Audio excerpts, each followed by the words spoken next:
The cell is deep and made of stone.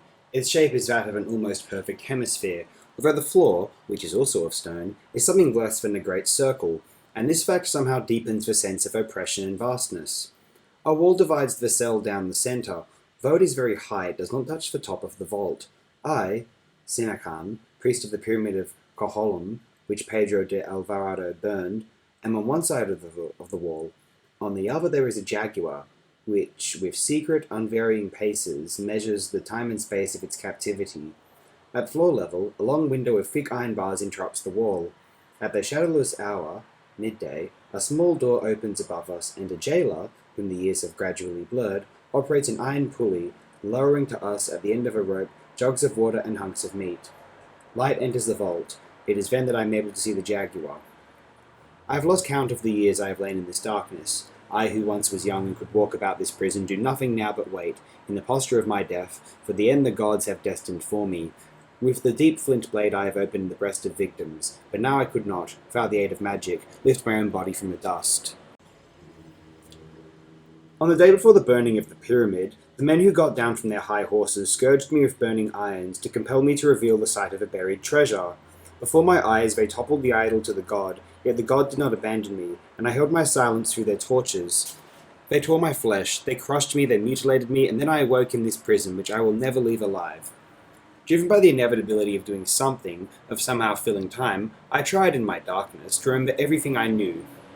I squandered entire nights in remembering the order and the number of certain stone serpents, or the shape of a medicinal tree. Thus did I gradually conquer the years, thus did I gradually come to possess those things I no longer possessed. One night I sensed that a precise recollection was upon me. Before the traveller sees the ocean, he feels a stirring in his blood.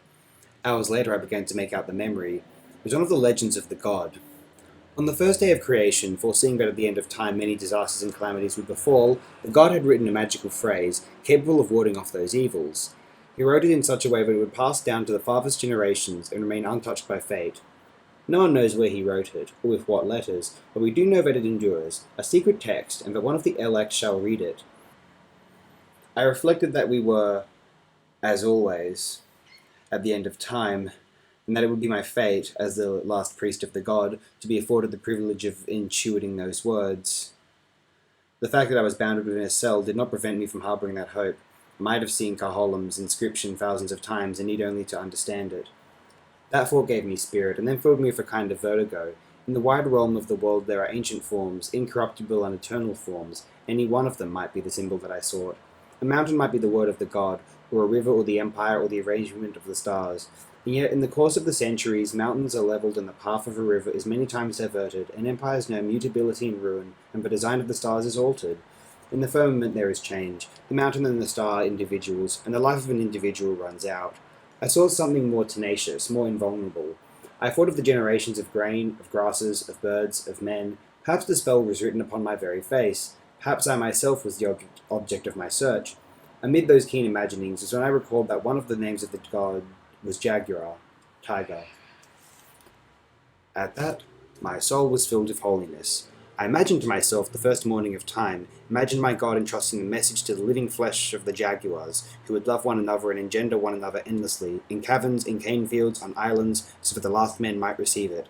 I imagined to myself that web of tigers, that hot labyrinth of tigers, bringing terror to their plains and pastures in order to preserve their design. In the other cell there was a jaguar. In its proximity I sensed a confirmation of my conjecture, and a secret blessing. Long years I devoted to learning the order and arrangement of the spots on the tiger's skin. During the course of each blind day I was granted an instant of light, and thus was I able to fix in my mind the black shapes that mottled the yellow skin. Some made circles, others formed transverse stripes on the inside of its legs, others, ring-like, occurred over and over again. Perhaps they were the same sound, or the same word. Many had red borders. I will not tell of the difficulties of my labour. More than once I cried out to the vault above that it was impossible to decipher that text. Gradually I came to be tormented less by the concrete enigma which occupied my mind than by the generic enigma of a message written by a god. What sort of a sentence, I asked myself, would be constructed by an absolute mind? I reflected that even in the languages of humans there is no proposition that does not imply the entire universe. To say the jaguar is to say all the jaguars that engendered it. The deer and turtles it has devoured, the grass that fed the deer, the earth that was mother to the grass, the sky that gave light to the earth. I reflected that in the language of a god, every word would speak that infinite concatenation of events, and not implicitly, but explicitly, and not linearly, but instantaneously. In time, the idea of a divine utterance came to strike me as puerile, or as blasphemous.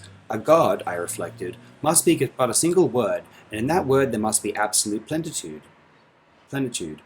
No word uttered by a god could be less than the universe, or briefer than the sum of time. The ambitions and poverty of human words, all, world, universe, are but shadows or simulacra of that word which is the equivalent of a language and all that can be comprehended within a language. One day or one night, between my days and nights, what difference can there be, I dreamed that there was a grain of sand on the floor of my cell. Unconcerned, I went back to sleep. I dreamed that I woke up and there were 2 grains of sand. Again I slept, I dreamed that now they were free. Thus the grains of sand multiplied, little by little, till they filled the cell, and I was dying beneath that hemisphere of sand. I realized that I was dreaming, and with a vast effort I woke myself. But waking up was useless. I was suffocated by the countless sand. Someone said to me, "You have wakened not out of sleep, but into a prior dream, and that dream lies within another, and so on, to infinity, which is the number of the grains of sand. The path that you are to take is endless, and you will die before you have truly awakened." I felt lost. The sand crushed my mouth, but I cried out, "I cannot be killed by sand that I dream, nor is there any such thing as a dream within a dream." A bright light woke me. In the darkness above me there hovered a circle of light. I saw the face and hands of the jailer, the pulley, the rope, the meat, and the water jugs. Little by little a man comes to resemble the shape of his destiny. A man is, in the long run, his circumstances. More than a decipherer or an avenger, more than a priest of the god, I was a prisoner. Emerging from that indefatigable labyrinth of dreams, I returned to my hard prison as though I were a man returning home. I blessed its dampness, I blessed its tiger, I blessed its high opening in the light, I blessed my old and aching body, I blessed the darkness and the stone. And at that something occurred which I cannot forget and yet cannot communicate. There occurred union with the deity, union with the universe. I do not know whether there is a difference between those 2 words. Ecstasy does not use the same symbol twice. One man has seen God in a blinding light, another has perceived him in a sword or in the circles of a rose. I saw a wheel of enormous height, which was not before my eyes, or behind them, or to the sides, but everywhere at once. This wheel was made of water, but also of fire, and before I could see its boundaries, it was infinite. It was made of all things that shall be, that are, and that have been, all intertwined, and I was one of the strands within that all-encompassing fabric, and Pedro de Alvarado, who had tortured me, was another. In it were the causes and the effects, and the mere sight of that wheel enabled me to understand all things without end. O joy of understanding, greater than the joy of imagining, greater than the joy of feeling. I saw the universe and saw its secret designs. I saw the origins told by the book of the people. I saw the mountains that rose from the water, saw the first men of wood, saw the water jars that turned against the men, saw the dogs that tore at their faces. I saw the faceless God who is behind the gods. I saw the infinite processes that shape a single happiness, and, understanding all, I also came to understand the writing on the tiger. It is a formula of 14 random, apparently random, words, and all I would have to do to become omnipotent is speak it aloud. Speaking it would make this stone prison disappear, allow the day to enter my night, make me young, make me immortal, make the jaguar destroy Alvarado, bury the sacred blade in Spanish breasts, rebuild the pyramid, rebuild the empire.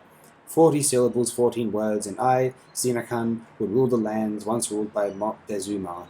But I know that I shall never speak those words, because I no longer remember Xinacan. Let the mystery writ upon the jaguars die with me. He who has glimpsed the universe, he who has glimpsed the burning designs of the universe can have no thought for a man's trivial joys or calamities, though he himself be that man. He was that man, who no longer matters to him. What does he care about the fate of that other man? What does he care about the other man's nation, when now he is no one? That is why I do not speak the formula. That is why, lying in darkness, I allow the days to forget me.